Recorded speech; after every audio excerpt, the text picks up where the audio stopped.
നിങ്ങൾക്കെല്ലാവർക്കും സമാധാനം ഉണ്ടാവട്ടെ എന്ന് ആശംസിച്ചുകൊണ്ടാണ് അദ്ദേഹം അവിടെ കൂടിയിരുന്നതായിട്ടുള്ള എല്ലാവരെയും അഭിസംബോധന ചെയ്ത് സംസാരിച്ചത്. അത് ഈ കാലഘട്ടത്തിൽ ലോകത്തോടുള്ള ഒരു സന്ദേശമായിട്ട് ഞാൻ കരുതുകയും ചെയ്യുന്നു.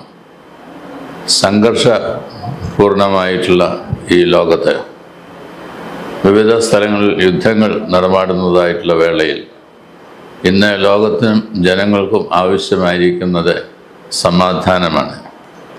ആ സമാധാനം ഉണ്ടാകുവാണ്ടക്കോണം ഇടയാകണം എന്നത് ആശംസിച്ചത് തികച്ചും കാലികവും സംഗതവുമായിട്ടുള്ള ഒരു ദൂതായിരുന്നു. അപ്രകാരം സഭയുടെ പുതിയ സാരഥ്യം വഹിക്കുന്നതായിട്ടുള്ള ലിയോ 14 തിരുമേനിക്ക് എല്ലാ ആശംസകളും മലങ്കര മാർത്തോമാ സുറിയാനി സഭയുടെ പേരിൽ ഞാൻ ആശംസിക്കുകയും ദൈവത്തിൻ്റെ അനുഗ്രഹങ്ങൾ പ്രിയ പിതാവിനോടുകൂടെ എപ്പോഴും ഉണ്ടായിരിക്കുകയും ചെയ്യട്ടെ എന്നത് പ്രാർത്ഥിക്കുകയും ചെയ്യുന്നു. അമേരിക്കയിൽ നിന്നുള്ള കർദിനാൾമാരിൽ ഒരാളായിട്ട് തിരഞ്ഞെടുത്തു എന്നതും ഹ്രസ്വ സമയം കൊണ്ട് കർദിനാൾമാരുടെ സംഘം ഒരു പുതിയ പാപ്പായെ കണ്ടെത്തുവാൻ ഇടയായി തീർന്നു എന്നതും തികച്ചും സന്തോഷകരമായിട്ടുള്ള ഒന്നാണ്. അതിൽ ഏർപ്പെട്ടതായുള്ള എല്ലാവരെയും ഞാൻ ശ്ലാഘിക്കുകയും ചെയ്യുന്നു.